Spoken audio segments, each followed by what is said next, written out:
Joseph de la Capelle, catholique et légitimiste, vous pouvez me joindre au 06 25 85 92 37. Surtout, n'hésitez pas à vous abonner. Il y a beaucoup de gens qui vont sur ma chaîne et qui ne sont pas abonnés. Pour le bien de la chaîne, c'est très important. N'hésitez pas non plus à faire des commentaires positifs. Dites si vous voulez avoir des informations sur tel point, ou voilà, approfondir à la fois la légitimité et la foi aussi, pourquoi pas. Mais enfin, la foi, il y a beaucoup de chaînes qui sont très intéressantes sur Internet. Et le rapport entre la foi et la légitimité, tout ça, ce sont des choses qui sont importantes.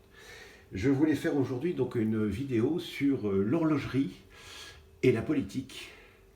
En horlogerie, moi je suis un passionné, j'ai une montre qui coûte pas très cher. Donc le paradoxe de l'horlogerie, c'est qu'il y a des montres qui ne sont pas du tout chères et qui sont très exactes. Euh, Après, il y a la haute horlogerie. Donc si vous voulez, avec même une montre mécanique de très bonne qualité, mais qui est simple, va pas coûter très cher. Et en fait, les horlogers, la grande horlogerie, fait de la complexité horlogère. Ça s'appelle de la... C'est pas tout à fait ce terme-là. Enfin bref. Oui, c'est complexité. Ils augmentent les complexités. À chaque fois, ils font une, comment une, ils rajoutent des choses dans la mécanique qui rendent la montre ou l'horloge de plus en plus compliquée et tout ça tourne. Donc c'est de la très haute ingénierie, c'est au niveau de l'usinage, c'est des choses absolument extraordinaires. Ils font des pièces évidemment excessivement précises. Donc ça intéresse des grands collectionneurs. Et il y a des montres qui arrivent à plusieurs millions d'euros et tout ça parce qu'elles cumulent un nombre de complexités très important, 10, 20, 30, 40. Et donc ça coûte très cher.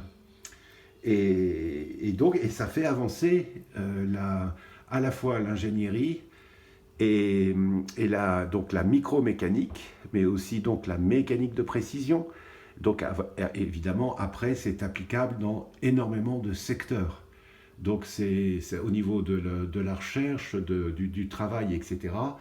Il y a beaucoup par exemple, de la micromécanique et de la mécanique de précision qui vient en fait au bout du bout de l'horlogerie.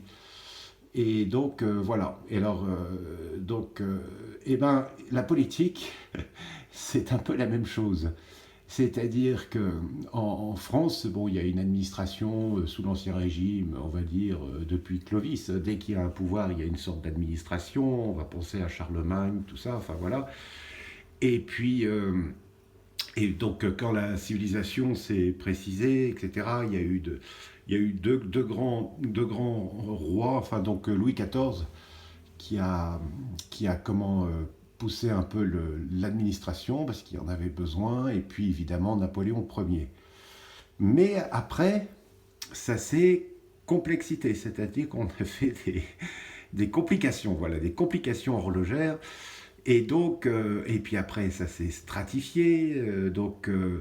Autrefois, il y avait l'État et puis la commune et le département sous Napoléon Ier, par exemple. Et puis maintenant, on a la région, et puis on a l'Europe, on a les consignes européennes. Donc tout ça, c'est cumulé. Donc si on était très riche, ça poserait pas de enfin, ça poserait quand même un problème parce qu'on perdrait quand même énormément d'argent. Et aujourd'hui, on s'est appauvri, donc ça devient très lourd. Et donc beaucoup du déficit vient de là, de cette complexité, alors que l'administration devrait être assez simple.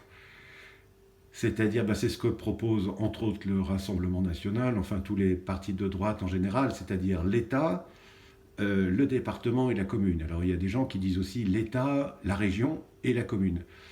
Et puis chaque personne dans sa commune, par exemple pour faire, je sais pas moi, demander la retraite, etc. Alors ça se fait déjà dans des communes de moyenne importance, la carte d'identité, le passeport, etc. Ça se fait dans les communes, mais je veux dire, Par exemple, enfin là, je viens d'être en retraite là, le 1er janvier, et c'est incroyable. Ils vous demandent où vous êtes né, etc. Alors qu'ils savent tout. Ils savent maintenant combien vous avez gagné toute votre vie, etc. Mais ils demandent quand même les derniers mois, alors qu'ils le savent. Enfin, voilà. C'est-à-dire qu'il y a une complexité administrative qui est énorme. Et donc, que fait aujourd'hui Monsieur Trump, hein? Aujourd'hui, nous sommes le 1er mars 2025. Eh bien, il supprime ces organisations qui se sont rajoutées au cours du temps et qui ne servent pas à grand-chose. C'est ce que fait aussi Elon Musk.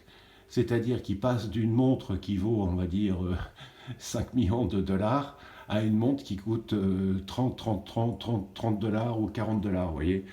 Et, parce qu'il y a souvent des gens qui disent, mais pourquoi la Suisse est si riche? Parce que sa structure est comme ça, est très simplifiée. C'est-à-dire qu'il y a un gouvernement central à Berne, mais il y a 24 États en Suisse.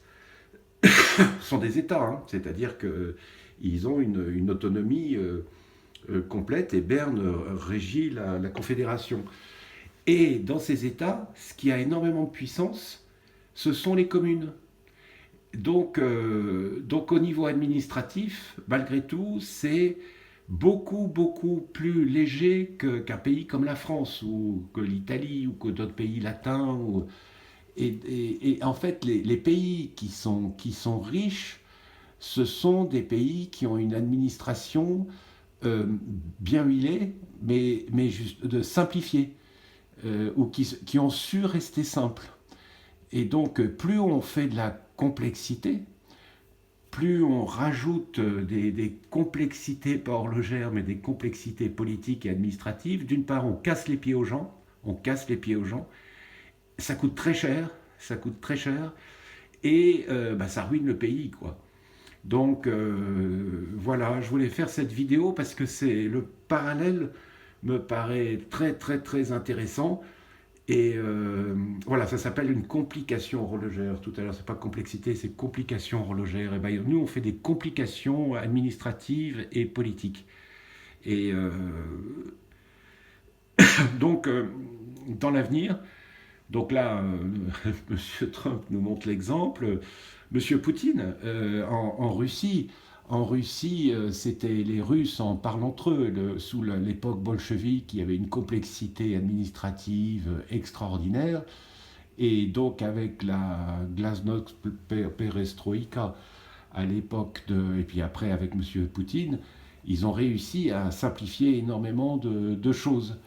Et c'est très important et ça fait des pays riches. C'est-à-dire que quand l'administration, c'est une montre à 40 balles, ça fonctionne, et on garde, on économise 4 millions d'euros. Si vous avez une montre si vous avez une politique où il y a 40 complexités, eh bien évidemment ça vous coûte une fortune, quoi. Voilà, c'est pas du tout contre les administrations et tout ça, c'est pas contre les personnes qui sont dans l'administration. Mais ce que je veux dire, c'est que il faut supprimer ce qui n'a pas de raison d'être, et de reclasser, dans un premier temps, les administratifs, ou les mettre à disposition n'importe comment. Après, enfin, c'est sur du long terme, donc après les gens meurent, etc. Donc après les choses se font. Mais il faut restructurer de manière simple toute la vie. Pas la vie des citoyens. Les citoyens, les sujets de Sa Majesté, ils se débrouillent très bien tout seuls. Mais c'est cette lourdeur, cette stratification administrative, qui coûte un prix, un coût énorme, et qui ne rapporte rien. Parce qu'il faut très peu dans un État qui fonctionne bien. Il faut relativement peu d'administratifs. Il faut des gardiens de prison, il faut des gendarmes, il faut des policiers, il faut des militaires. Mais les militaires, par exemple, en Suisse, ce sont les appelés. Il y a quelques militaires de carrière, mais il y a beaucoup de gens. Tous les Suisses sont appelés. Donc voilà. Et donc, parce que ceux qui rapportent de l'argent, c'est ceux qui sont dans le privé et qui créent de la valeur ajoutée. Ça, par exemple, quelqu'un qui travaille dans le privé, le salaire qu'il reçoit, plus les charges qu'il paye, plus les charges que son patron paye, en fait, voilà, toutes les taxes qu'il y a sur un salaire, c'est de l'argent qui, un mois avant, pratiquement n'existait pas. Ça s'appelle la valeur ajoutée. Voilà. À très bientôt, Notre-Dame de Boulogne, Notre-Dame de France, Notre-Dame Saint-Joseph, Saint-Joseph qui s'occupe de la France et de nos finances. Priez pour nous. Tous les cœurs angéliques, protégez-nous, conduisez-nous au Saint Paradis de Dieu, protégez-nous et priez pour nous. Et tous les saints et les saintes du paradis et du purgatoire, priez pour nous, conduisez-nous au Saint Paradis de Dieu. À très bientôt à tous. Deus et Rex.